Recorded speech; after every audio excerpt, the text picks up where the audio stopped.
Pessoal, hoje a gente está começando uma série nova, é a série no livro do profeta Daniel, é a fé inabalável em tempos de crise. Fé inabalável em tempos de crise. Daí existe aí por trás de fundo aí um mapa do mundo, né? Que no canto direito inferior aí tem a Média tem a Pérsia, a Mesopotâmia ali que seria a região do Iraque, é onde surgiu o Império Babilônico. Tem ali também o Império, a Assíria, onde foi o Império Assíria que saiu tomando muitos territórios quando foi uma potência. Tem o Egito mais para baixo. Então é sabido pelos livros de história que existiram os impérios egípcio, né, que foi muito potente, o Império Egípcio, e as escrituras mostram o povo de Israel interagindo com esse povo egípcio. Houve o Império Assírio, houve o Império Babilônico, houve o Império Medo-Persa, houve o Império Grego, o Império Romano, e a Bíblia ela traz menções a esses impérios, a esses contextos históricos, mas além, muito mais do que isso, Deus mostrou a Daniel, no livro do profeta Daniel, você vai ver, você pode trazer um livro de história geral e conferir qual seria a sequência de surgimento desses impérios. Assim, é um livro sensacional. Então, o livro de Daniel, ele surge num contexto após Deus ter uma paciência absurda com um povo que se rebelou contra ele por séculos. Então, antes da queda de Jerusalém para o Império Babilônico, foi em 586 a.C., quando Nabucodonosor invadiu Jerusalém, queimou o templo, levou o ouro, tudo para a Babilônia, levou os jovens nobres que tinham muito conhecimento, sabedoria para a Babilônia, né, para somar força no império. E Deus, na sua infinita paciência, ele tinha advertido o povo as consequências do pecado da idolatria aos falsos deuses. E aí eu trouxe um infográfico bem didático para a gente compreender como que Deus foi paciente. Então, o juízo babilônico, mas antes da calamidade, né, o profeta Moisés, em 1400 a.C., advertiu o povo. Lá em Deuteronômio, capítulo 28, verso 49, deve estar bem pequenininho para você aí, ó. O Senhor levantará contra ti uma nação de longe, nação cuja língua não entenderás. Por que Moisés estava falando isso? Porque ele disse que o povo se rebelaria contra Deus. Por mais que Deus fez tanta coisa boa para o povo, tirou da escravidão do Egito, trouxe para uma terra, mas o povo sempre estava de olho nos deuses cananeus da região. O Baal, os deuses da fertilidade, da agricultura, e deixavam de confiar a segurança e a prosperidade em Deus. Então, Moisés, se você ler o final do livro de Deuteronômio, vai ver que Moisés já tinha profetizado que viria uma nação de longe. Em 700 anos antes de Cristo, o profeta Isaías, também ele identifica explicitamente o instrumento de juízo divino. No verso 39 de Isaías, capítulo 6, diz: eis que virão dias em que tudo será levado para a Babilônia, não ficará coisa alguma. Olha que coisa fantástica que é a Bíblia. A Bíblia é um livro lógico, coerente, inteligível, né? Um livro racional. Se alguém te disser que a fé cristã é irracional, né? Que fé é diferente de racionalidade, e racionalidade é a ciência, não acreditem nisso, isso é falácia. A fé cristã é altamente racional, explicável, justificável, e com um livro de história geral debaixo do braço, inclusive, né? A ciência também vive de fé, tá? Eu sou totalmente a favor da ciência, tá? Eu amo a ciência, mas a ciência existe momentos que ela vive de fé. Eu estava vendo uma palestra de um professor no Instituto de Matemática Pura e Aplicada, eu me esqueci agora o nome dele, né? É normal isso, eu esquecer nomes, e ele fala que há fórmulas matemáticas que não tem como se provar. Fica a fórmula por consenso, porque não dá para provar. E há fórmulas matemáticas que não tem como se provar, é fé. Eu preciso acreditar que um autor inventou uma fórmula, é daquele jeito ali, eu não tenho como provar, é fé também. Está vendo como que é uma falácia dizer que só a religião é fé? Só a fé cristã? 1400 a.C., 700 a.C., 627 a.C., profeta Jeremias. Jeremias foi a voz mais direta e chama Nabucodonosor de meu servo. Especifica a duração do exílio babilônico, implorando por arrependimento, avisando o povo, se arrependam, busquem a Deus, porque Deus vai enviar juízo, vocês não querem buscar Deus. Aí bateram em Jeremias, prendendo Jeremias. E aí os falsos profetas dizendo, não, vai haver paz e prosperidade, paz e prosperidade. Jeremias escreve sobre isso. Não é muito diferente dos nossos tempos, né? Quando você entra em alguns lugares, está falando de prosperidade, Deus vai te dar prosperidade, paz. Sendo que o objetivo de Deus é nos chamar ao arrependimento dos nossos pecados. Então tem um texto lá, toda esta terra servirá o rei da Babilônia 70 anos, Jeremias 25:11. Item 4 aqui, ó, o profeta Ezequiel, já no exílio, Ezequiel confirma a justiça do juízo de Deus, sobre Jerusalém por meio de atos simbólicos. Então Daniel até desenhou no chão para mostrar o que Deus ia fazer com Jerusalém. Assim como eu fiz, assim que será fará eles, irão para o cativeiro, para o exílio. Ezequiel 12:11.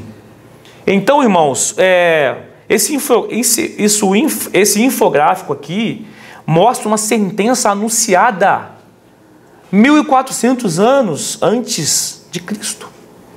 Anunciada 627 anos antes de Cristo. 593 anos antes de Cristo, só se aproximando, e o povo não mudava. O povo não mudava. 70 anos de exílio foi o período que Deus definiu. E aí a anatomia da queda do povo que deveria representar a Deus. Idolatria persistente, injustiça social e rejeição aos profetas. Tudo isso aconteceu para chegar ao contexto do profeta Daniel, o livro profético que nós estudaremos, que nós veremos. Então o texto fala, justiça e misericórdia. Não é apenas sobre juízo, mas sobre fidelidade a Deus, que a gente aprende aqui. Não é apenas sobre juízo, mas é admirar a Deus. Olhar para Deus, assim como o cachorro lá da casa do Paulo André, ele ficou abismado. Qual é o nome do cachorro mesmo? Esqueci de novo. O Bud olhou para ele com ar de admiração. Pelo menos ele, né? Pelo menos o cachorro, né? Pelo menos, né? Pelo menos um que salvou ali. Parabéns, Paulo André. É assim que a gente deveria olhar para Deus. Ver a beleza de Deus, nos contentar com Ele. Mesmo com a desolação, Deus permanece com a sua aliança. E aí o cumprimento histórico se dá da seguinte forma. Você pode estudar a história secular, você pode abrir a Bíblia no segundo livro dos Reis, segundo livro das Crônicas, vai confirmar a queda de Jerusalém. As advertências ignoradas se materializaram em destruição, cumprindo o ciclo profético. Então começa com desobediência, aliança quebrada através da idolatria. Idolatria é olhar para outras esperanças que não sejam Deus. Olhar para outros falsos deuses ou para pessoas que não é o próprio Deus. Avisos proféticos, Deus enviou mensageiros para chamar ao arrependimento. E arrependimento não é remorso, arrependimento é mudança. Biblicamente, arrependimento não é remorso. Arrependimento é mudança de rumo. Havia rejeição contínua, o povo e seus líderes zombavam dos profetas e até maltratavam, matavam os profetas, e veio o juízo e o exílio. A consequência inevitável foi destruição e o cativeiro. Deus pacientemente avisou. Então o livro do profeta Daniel, Fé Inabalável em Tempos de Crise, mostra um jovem, membro da família real, que nasceu em Jerusalém, um jovem nobre. Ele nasceu durante a reforma do rei Josias, que foi um rei temente, e nasceu no início do ministério de Jeremias. Foi levado cativo para a Babilônia pela ocasião da invasão de Nabucodonosor em Jerusalém.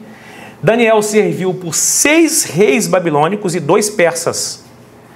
Ele chegou à função de primeiro-ministro e ele morreu com mais de 80 anos, velhinho. Você vai ver no profeta, no livro dele, ele velhinho, sendo usado por Deus com revelações.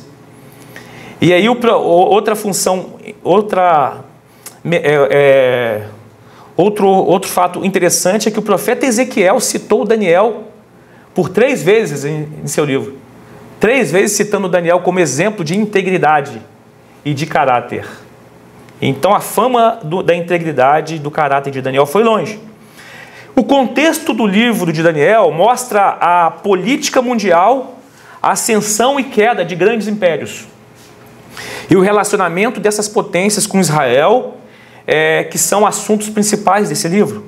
O objetivo do livro de Daniel é declarar a soberania de Deus sobre todas as nações, permitindo o reino dos gentios dentro de um determinado período de tempo, até Cristo restabelecer o seu reino na terra. Veja bem, nós estamos hoje vivendo parte da revelação da profecia de Daniel.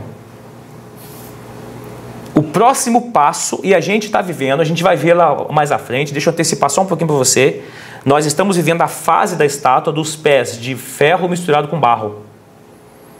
Ou seja, nações descendentes do Império Romano que caiu, a Europa, que os países não dão liga, fés de barro misturado com ferro, não dá liga. As nações da Europa, que quantas guerras já fizeram, e o próprio Daniel disse que essas nações tentariam ter aliança por meio de casamentos. A gente vai ver mais à frente. Abra um livro de história e vê como que os reinos da Europa fizeram alianças por meio de casamentos, vários casamentos assim. Daniel, há muitos anos atrás, já tinha predito isso.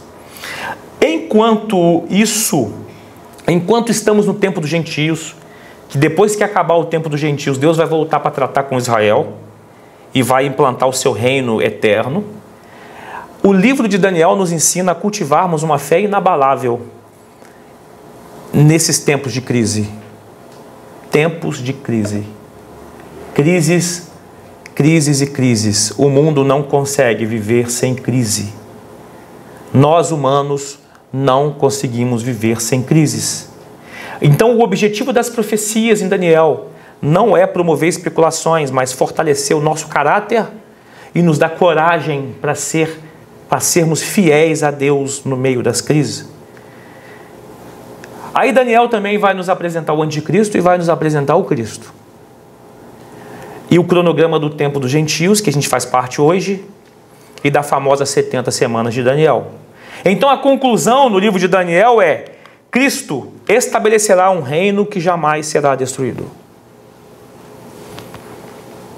Essa estátua a gente vai ver mais à frente que representam cada parte os reinos que surgiriam, mas Cristo estabelecerá um reino que jamais será destruído. Então vamos lá, Daniel capítulo 1. Após esse pano de fundo que a gente fez, você pode passar ali, por gentileza? Eu esqueci de colocar aqui. Daniel capítulo 1. Se você tem um aplicativo aí,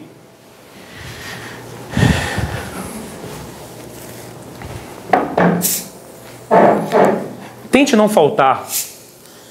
A sua fé vai ficar inabalável, ainda mais se ela for já inabalável. Tente não faltar nesse período da série.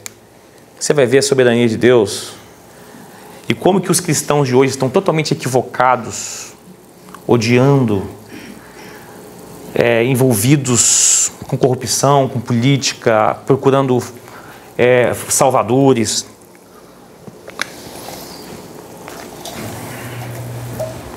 Vamos lá. Ao 3º ano do reinado de Jeoaquim em Judá, Nabucodonosor, rei da Babilônia, veio a Jerusalém e cercou a cidade. O Senhor lhe deu vitória sobre Jeoaquim, rei de Judá, permitiu que levasse para a terra da Babilônia alguns dos utensílios sagrados do templo de Deus. Nabucodonosor os colocou na casa do tesouro de seu Deus. O rei ordenou que Aspenaz, chefe dos seus oficiais, trouxesse ao palácio alguns dos jovens israelitas da família real e de outras famílias da nobreza? Disse o rei: escolha somente rapazes saudáveis, de boa aparência, que sejam instruídos em diversas áreas do conhecimento, que tenham entendimento, bom senso e sejam capacitados para servir no palácio real. Ensine a esses jovens a língua e a literatura da Babilônia. O rei determinou que recebessem das suas próprias cozinhas uma porção diária de alimento e vinho. Os rapazes seriam treinados durante 3 anos e depois passariam a servir ao rei. Daniel, Ananias, Misael e Azarias, todos da tribo de Judá, estavam entre os escolhidos. O chefe dos oficiais lhes deu novos nomes babilônios. Daniel passou a ser chamado de Beltesazar, Ananias de Sadraque, Misael de Mesaque, Azarias de Abednego. Daniel, porém, decidiu não se contaminar com a comida e o vinho que o rei lhes tinha dado. Pediu permissão ao chefe dos oficiais para não comer esses alimentos, a fim de não se contaminar. Deus havia feito que o chefe dos oficiais mostrasse compaixão e simpatia a Daniel. Apesar disso, Aspenaz disse: tenho medo de meu senhor, o rei. Ele determinou o alimento que vocês devem comer, o vinho que devem beber. Se ficarem com aparência abatida em comparação com os outros rapazes de sua idade, temo que o rei mande cortar a minha cabeça. Daniel falou com o assistente designado pelo chefe dos oficiais para cuidar dele, de Ananias, Misael e Azarias. Faça uma experiência conosco durante 10 dias, disse. Dê-nos apenas legumes para comer e água para beber. Terminados os 10 dias, compare nossa aparência com a dos outros rapazes que comem a comida do rei. Depois decida de acordo com o que você vir. O assistente concordou com a sugestão e fez a experiência com eles durante 10 dias. Passados 10 dias, Daniel e seus 3 amigos pareciam mais saudáveis e bem nutridos que os outros rapazes que se alimentavam da comida do rei. Depois disso, o assistente só lhes dava legumes em vez de comida e do vinho servido aos outros. Deus concedeu aos 4 rapazes aptidão incomum para entender todos os aspectos da literatura e da sabedoria, e a Daniel concedeu capacidade especial para interpretar sonhos e visões. Ao término do período de treinamento ordenado pelo rei, o chefe dos oficiais levou todos os rapazes a Nabucodonosor. O rei conversou com eles e nenhum impressionou tanto quanto Daniel, Ananias, Misael e Azarias. E assim passaram a servir ao rei. Sempre que o rei os consultava sobre alguma questão que exigia sabedoria e discernimento, observava que eles eram 10 vezes mais capazes que todos os magos e encantadores do seu reino. Daniel continuou no palácio até o 1º ano do reinado de Ciro. Vamos lá. Quando se fala magos e encantadores, não é magia de filme não, tá?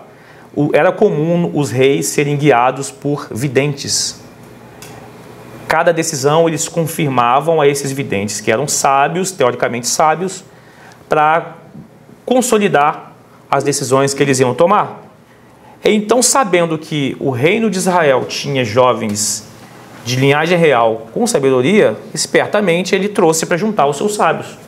E aconteceu no que deu. Primeira coisa que a gente aprende, pode voltar a apresentação, Hélio, por favor, com o capítulo 1 de Daniel e o seu contexto como um todo, e o que eu passei de pano de fundo antes de acontecer a invasão de Babilônia. Primeira coisa que a gente aprende: Deus governa o mundo poderosamente, sabiamente e pacientemente. Deus governa o mundo poderosamente, sabiamente e pacientemente. O contexto que eu mostrei para vocês mostra a paciência de Deus a um povo rebelde. Mas no capítulo 1 de Daniel, verso 2 que a gente leu, diz que o Senhor deu vitória a Nabucodonosor sobre o rei Joaquim, que era o rei de Judá. Jerusalém era a capital. Então o Senhor que deu a vitória. E o verso 2 diz que o Senhor permitiu que levasse para a terra da Babilônia os utensílios sagrados do templo. O Senhor deu vitória na guerra e o Senhor permitiu levar utensílios sagrados do templo de Salomão, que era um absurdo de valioso naquela época. Se Deus governa o mundo poderosamente, sabiamente e pacientemente, diante das adversidades, lição para nós. Acredite que Deus tem um plano maior e não deposite a sua esperança em humanos ou ideias e conceitos humanos de redenção da sociedade.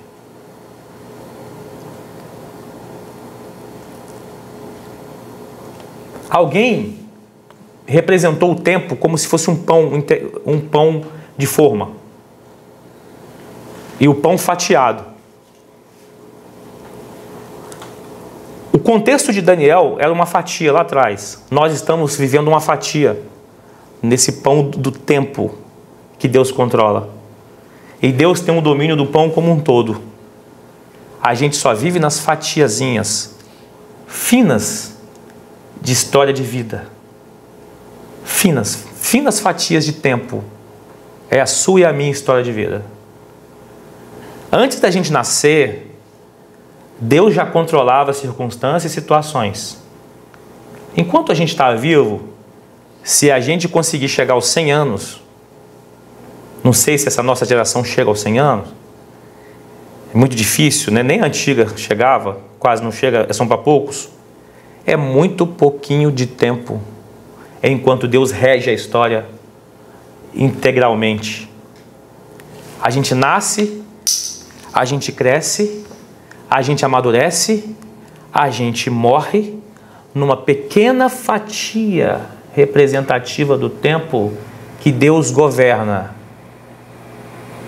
E a história mostra que pessoas, que humanos, dentro das suas fatiazinhas do pão do tempo, confiam em reinos poderosos, em homens poderosos para trazer redenção. Confia em ideias, ideologias humanas que vão melhorar o mundo e vai consertar o mundo. Não vão consertar o mundo. Porque se você continuar comigo, ouvindo sobre o livro de Daniel, o mundo só vai melhorar quando Cristo, que o simboliza, no capítulo 2 a gente vai ver isso, a pedra que vai bater no pé misturado com barro e ferro, que não dá liga, significa que Cristo vai, na hora que destruir essa estátua, batendo ali no pé, que é a última fase, nós estamos na última fase da história da humanidade, antes do reino eterno de Cristo implantado na terra.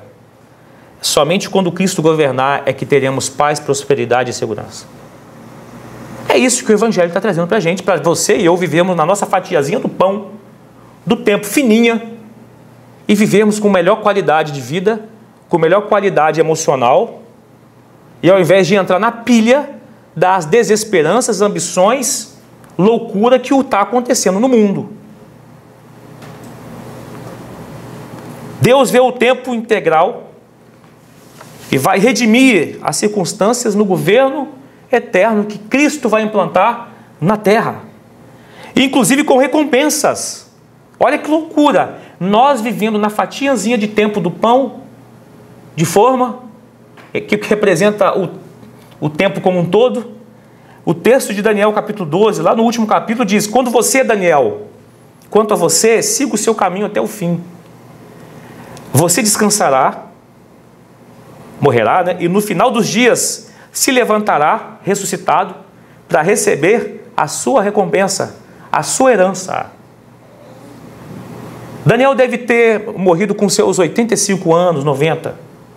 Uma vida longa para aquele período de tempo.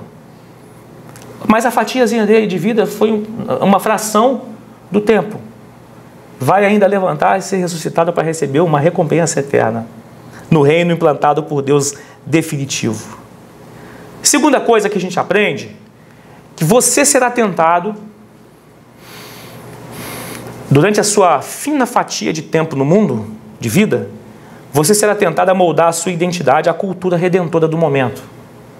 Qual é a cultura redentora do momento? Em relação à economia, à política, às políticas sociais, às ideologias, você será tentado a moldar a sua identidade a essa cultura do momento. Porque eles mostram, a cultura está te mostrando alguma esperança de redenção. Aí o que fizeram com Daniel?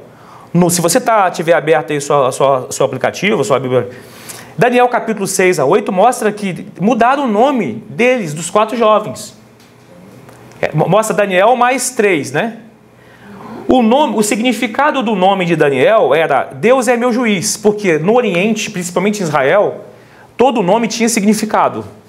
No Brasil não. No Brasil é Michael Jackson, é Xerox fotocópia, só nome doido, né? Mas Mateus é ótimo, não é? Mas na cultura do Oriente tinha que ter significado o nome. Tinha que ter significado. Então Deus é meu juiz. Sabe o que fizeram com Daniel? O seu nome a partir de agora na Babilônia é Beltesazar. Significa que Baal protege o rei. Baal era um deus que o povo de Israel antes da queda adorava, gostava. Porque Baal trazia prosperidade da lavoura. Até hoje tem algumas situações aí, esse Baal é representado. Algumas grifes, Não morre, né? O bicho não morre, não deixa ele morrer. Baal protege o rei, ou seja, a partir de agora, Daniel, você vai entender o que? O seu Deus perdeu, agora é Baal, o Deus da Babilônia também, um dos deuses, que tinham vários. Agora a sua identidade está em Baal, que traz prosperidade, que traz proteção. Ananias, que significava Deus é gracioso, olha que coisa linda, mudaram o nome para Sadraque. Sadraque é aquele que é comandado por Acu, que era um outro deus babilônico, ou seja, servo de Acu.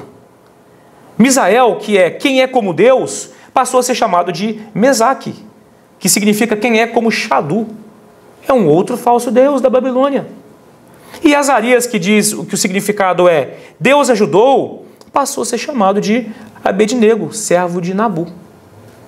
Ou seja, pressão emocional, psicológica para mudança de mentalidade, pressão para moldar a identidade da Babilônia em seus falsos deuses.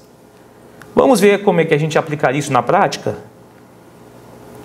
Quantas pressões você recebe para se moldar ao espírito desse tempo? Ao progressismo desse tempo. Quantas pressões você sofre para não permanecer fiel ao que Deus diz sobre quem nós somos? Os consultórios de psicologia, de psiquiatria, estão lotados de gente querendo procurar quem eu sou. Eu não consigo achar em mim identidade.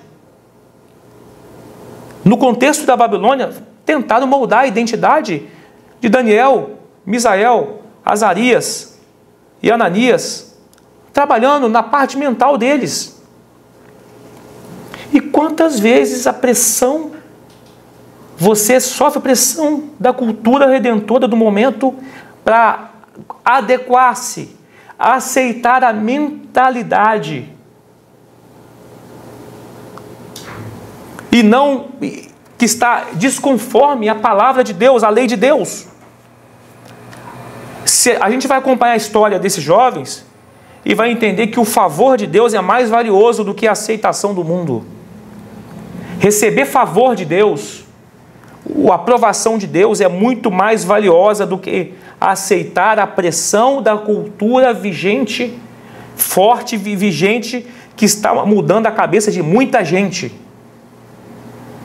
Por exemplo, ideologias políticas. Eu falo sempre aqui de ideologias políticas, porque virou religião. Porque é salvadora. O nós contra eles, eu estou o tempo todo assim, e não consegue mais conversar. Não tem mais conversa, não tem mais equilíbrio. As definições progressistas de sexualidade, As ideias de produtividade a todo custo, você tem que produzir a todo custo, tem que produzir, você tem que gerar resultado, produção. Para que descansar? Para que olhar para o filho?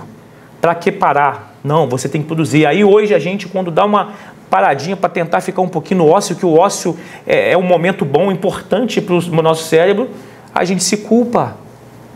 Porque a gente vive na máquina da produtividade a todo custo, de fazer dinheiro, dar resultado e acumular riquezas. As falsas ideias de espiritualidade, por exemplo. Você já percebeu ateus falando em espiritualidade? Existem ateus que falam em espiritualidade. O que seria essa espiritualidade? Pessoas que se consideram espirituais, mas não religiosas. Eles não acreditam em nada transcendente, não acreditam em Deus, mas acreditam numa espiritualidade de olhar para dentro de si mesmo, de respirar, de buscar paz no cosmos, de meditação, e chamam isso de espiritualidade. Mas são ideias falsas de espiritualidade. Terceira coisa, é possível alcançar excelência no mundo sem abrir mão da fidelidade a Deus. Que a gente aprende aqui. Capítulo 1, que a gente leu, verso 8 e 9, Daniel decidiu não se contaminar com as comidas oferecidas aos falsos deuses do rei, aos alimentos contaminados, aos alimentos que não estavam na dieta do povo dele. Pediu permissão ao chefe dos oficiais para comer, não comer esses alimentos, comer alimentos mais simples. E Deus fez que o chefe dos oficiais mostrasse compaixão e simpatia a Daniel. O camarada achou que eles iam emagrecer, ficar franzino, ficar fraco. E após 10 dias os caras estavam fortes. Após o período de treinamento, o rei ficou impressionado com a sabedoria, a capacidade que eles tinham de discernimento, e eram 10 vezes mais capacitados do que os demais. É possível alcançar a excelência no mundo sem abrir mão da fidelidade a Deus. Aplicação prática para a gente. Estou quase terminando. Recuse-se a participar de práticas que violam os valores de Deus, do reino de Deus, da lei de Deus, mesmo que isso possa parecer importante para o seu sucesso. Se você é fiel a Deus no mundo de crises, confia, não entre em corrupção, não aplique a mentira, não faça trapaça, não cometa injustiças, não faça alianças comprometedoras. Confie que Deus está com você, se de fato você crê na fidelidade de Deus a você. Se de fato a gente tem relacionamento com Deus. Pode ser no ambiente político, no ambiente empresarial, super competitivo. Faça a opção de agir com honestidade, com integridade, mesmo que você vá avançar um pouco mais devagar. Sirva a Deus em momentos de crise e veja o que Deus vai fazer com a sua vida.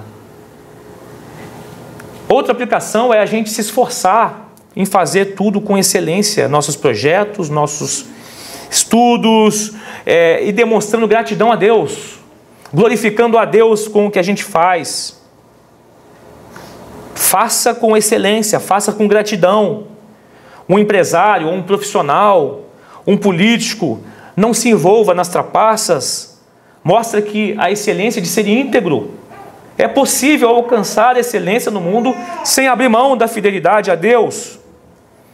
Outra coisa, diante do mundo em crise, mantenha hábitos espirituais. A gente vai ver que Daniel orava, Daniel lia os profetas, ele leu o profeta Jeremias, ele lia as escrituras na sua oração diária, tinha comunhão com Deus, tinha comunhão com os seus irmãos lá naquele local, mesmo num ambiente que não valorizava a fé deles, que rejeitava a fé deles. Se o ambiente que você convive, se o condomínio que você convive, se na empresa que você convive, as pessoas não valorizam a sua fé, mantenha-se mesmo assim íntegro a Deus. Mantenha-se íntegro a Deus num contexto de mundo, de nação, de cidade, de bairro, de família. Mantenha-se íntegro num contexto. É possível alcançar excelência no mundo sem abrir mão da fidelidade a Deus. Concluindo, irmãos, fé inabalável em tempos de crise é o livro de Daniel. É isso que a gente vai aprender, que Deus governa o mundo poderosamente, sabiamente e pacientemente. Aceite isso. Aceite o item 1, aceite. Por que eu estou falando aceite? Que eu estava vendo um podcast de um psiquiatra e dizendo que as maiores crises mentais do ser humano é porque ele acha que está no controle das situações. E ele não aceita que perdeu o controle, que não tinha controle. E quando ele é decepcionado, quando ele é frustrado, isso acaba com o coração, com a vida, porque não aceitou que não estava no controle nas ações de terceiros, no que aconteceu com o mundo, no que fizeram com ele. Aceite que Deus é o único que está no controle de tudo. Você e eu não temos. Então descanse diante das adversidades, diante da sua fatiazinha fininha de pão do tempo que você vai participar. Descanse. Ninguém está no controle. O Trump está no controle. Não está no controle. O Putin está no controle. Não estão no controle. Você vai ver no livro de Daniel que eles achavam que estavam no controle. Nabucodonosor achava que era maior do que Trump. Achava que estava no controle. Você vai ver o que aconteceu com ele. Lembre-se que cuidado em achar que pessoas estão no controle, pessoas fortes estão no controle. O anticristo vai enganar o mundo e vai enganar inclusive os escolhidos, porque ele vai parecer que está no controle da história. Ele vai trazer cerca de 3 anos e meio de uma falsa paz, até ele revelar quem ele é. E tem uma porção de crente, de cristão, procurando figuras semelhantes com a característica do anticristo para aplaudir. Porque vai parecer que está no controle e não estará no controle. Você será tentado moldar a sua identidade, a cultura. Não aceite o 2. Aceite o 1, item 1. Não aceite o item 2. Resista a pressão. Resista à impressão do espírito desse tempo. Ensino de demônios, que está escrito nas Escrituras, ensino de demônios. Ideias demoníacas de que aquilo é o correto, temos que seguir essa linha de pensamento. Cuidado. O favor de Deus é infinitamente mais valioso que a aceitação do mundo. Lembre que o juízo sobre Israel foi para haver arrependimento sincero, único para o caminho da graça de Deus. Deus tem sua lei, ele não abre mão da sua lei para concessões particulares para a gente pecar. Deus não abre mão da sua lei. Aí eu postei para vocês hoje no grupo de membros um vídeo que eu achei muito interessante, pastor José Bruno, que ele fala o seguinte: a fé cristã é um ambiente de pessoas que não se aceitam como elas são. Se você quer Cristo, você não quer mais você. Não é essa falácia de que Deus tem que me aceitar o que eu sou, o que eu faço. Não. Você agora tem que aceitar a sua identidade, ser formada a pessoa de Cristo e viver o Cristo em você. Já não é você mais. Não é o negar a si mesmo, que o Cristo falou, tomar a sua cruz. É desprezar o que as pessoas te pressionarão, que farão questionamentos a você ou te provocarão.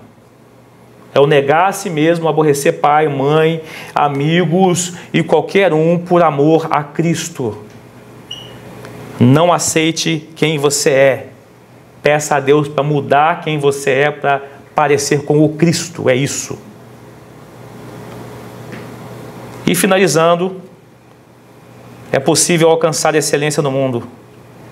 O texto diz que Daniel pediu para fazer uma experiência com eles.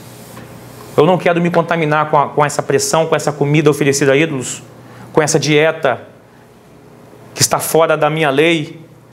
Faça uma experiência conosco.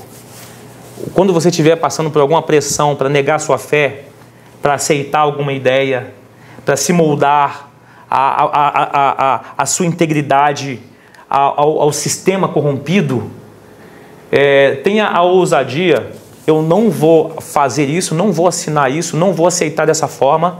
Vamos fazer uma experiência que o Deus que eu sirvo vai me fazer prosperar nisso, da forma que eu obedeço a sua lei.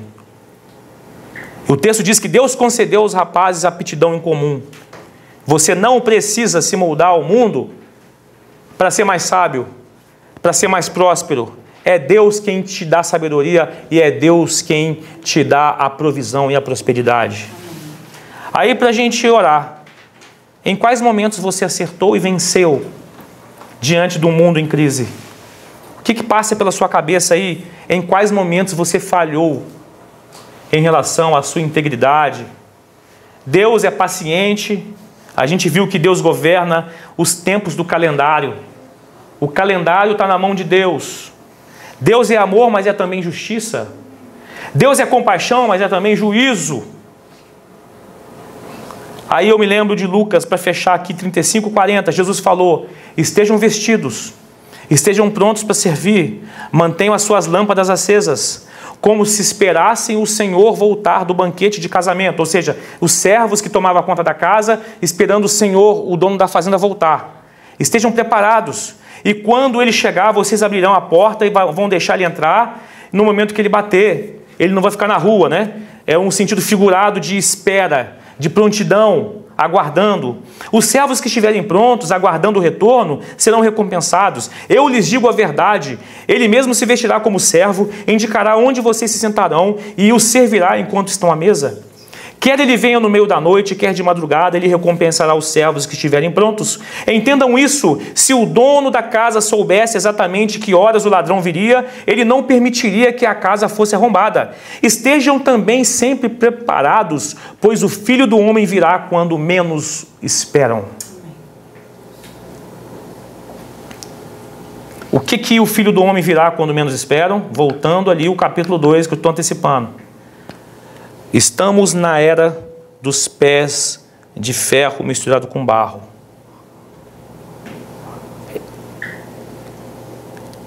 Herança das pernas de bronze, das pernas de ferro, que era o Império Romano.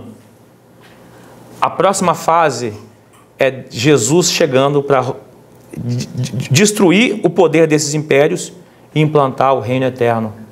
Jesus avisou: estejam preparados para o dia que vai chegar. Feche seus olhos, curva sua cabeça. Deus está no controle da sua história, mas está no controle da história do mundo. Os livros de história geral, não é história só humana, mas é uma história sobre o calendário de Deus aplicando justiça, juízo e fazendo as suas intervenções na terra. Estamos vivendo a última era. Nós veremos melhor isso no próximo domingo. Você está preparado? Como é que está a sua integridade no mundo de crise? Você está confiando nos homens fortes de poder?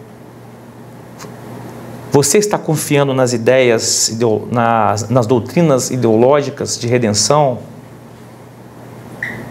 Onde está sendo gasta a sua energia em relação ao futuro? Na promessa de Deus de redenção ou na promessa dos homens? Como é que está a sua integridade enquanto isso, como um servo de Deus?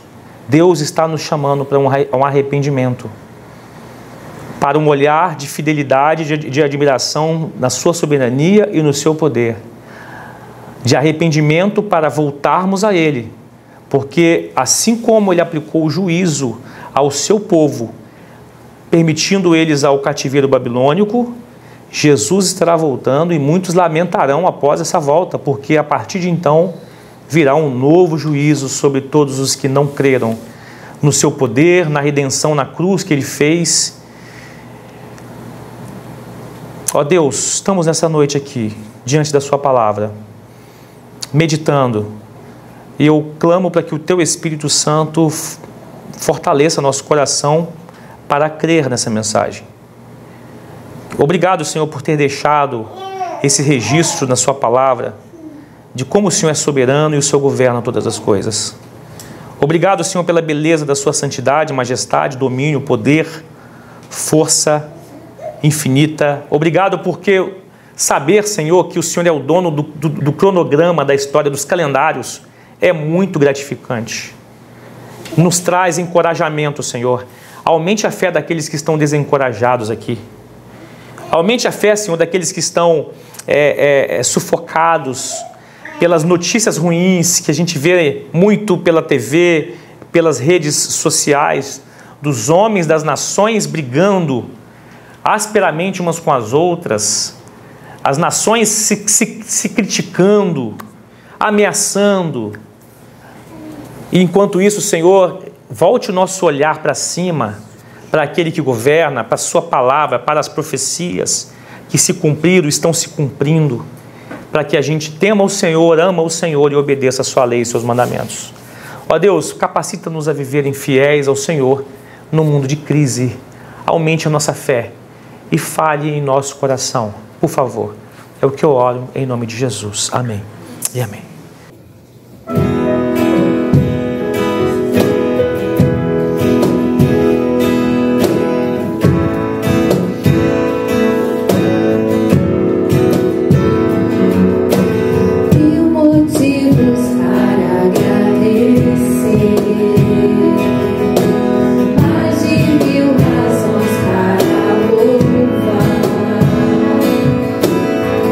Canções de amor para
graças dou, Jesus, graças dou por tudo que fizeste a mim, graças dou.